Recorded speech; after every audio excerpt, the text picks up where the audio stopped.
Good day, hip-hop heads. What happens when a rap battle leaves the studio, jumps on the biggest stage imaginable, and turns into a public spectacle that feels less like music and more like a statement? Because when Kendrick Lamar stepped into that spotlight, it was not just a performance, it was a moment that had Drake trending without even being present. Now that is power. But before we break it all down, if you want bold, high-energy hip-hop breakdowns that hit harder than a headline diss, go ahead and subscribe and tap that notification bell. The hip-hop watchdog is always locked in, and this story, it is shaking the culture. Let us get into it.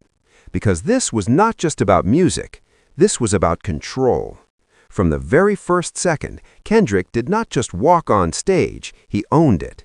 The kind of presence that makes you feel like something bigger is about to happen, even before a single word drops. And when the beat kicked in, oh, that's when the energy shifted from excitement to anticipation, because the crowd already knew what was coming. Now here's where things get surgical. Kendrick didn't need flashy gimmicks or over-the-top theatrics. His weapon of choice? Precision. Every lyric felt intentional. Every pause felt planned. Every look, every movement, it all added to the tension. It was like watching a master chess player set up a checkmate in slow motion. And the crowd?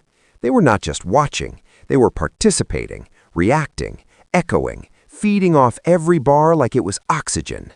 That's when it stopped being a performance and became a takeover. Now, pause, because this is where the conversation splits in two. Did Kendrick actually humiliate Drake, or did he simply dominate the moment so completely that it felt like humiliation? Because those are two very different things. Let's break that down. Humiliation implies weakness, and Drake, whether you like him or not, is not weak. This is an artist who has survived countless controversies, critics, and challenges while staying at the top. So ending him on a stage, that's a stretch.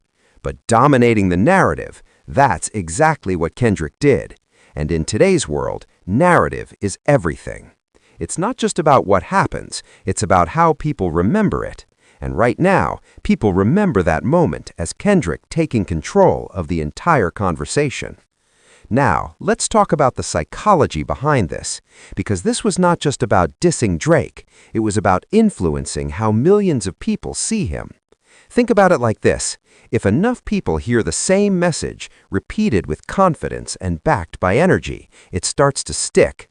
Not because it's proven, but because it's powerful. And Kendrick understands that. He's not just rapping, he's shaping perception. Now, here comes the twist.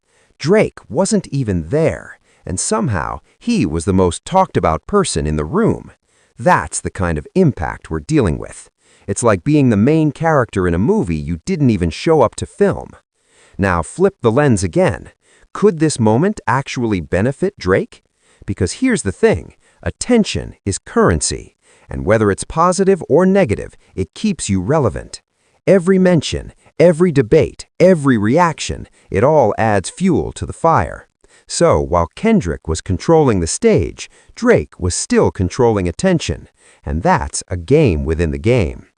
Now, let's zoom out, because what we witnessed was not just a diss, it was a cultural moment, the kind that gets replayed, clipped, shared, and analyzed for weeks, maybe even years. And those moments, they shape legacies, they define eras, they separate artists from icons. And Kendrick, he knows exactly what he's doing. Now, here's the real kicker. Moments like this come with pressure, because once you deliver something this big, the expectations skyrocket. Now, everybody's watching Kendrick, waiting to see if he can keep that same energy. And everybody's watching Drake, waiting to see how he responds. Because in hip-hop, the story doesn't end with the hit. It continues with the comeback. And trust me, there's always a comeback.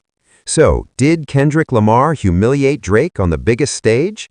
Not exactly. But did he seize the moment, control the narrative, and leave a mark that won't fade anytime soon?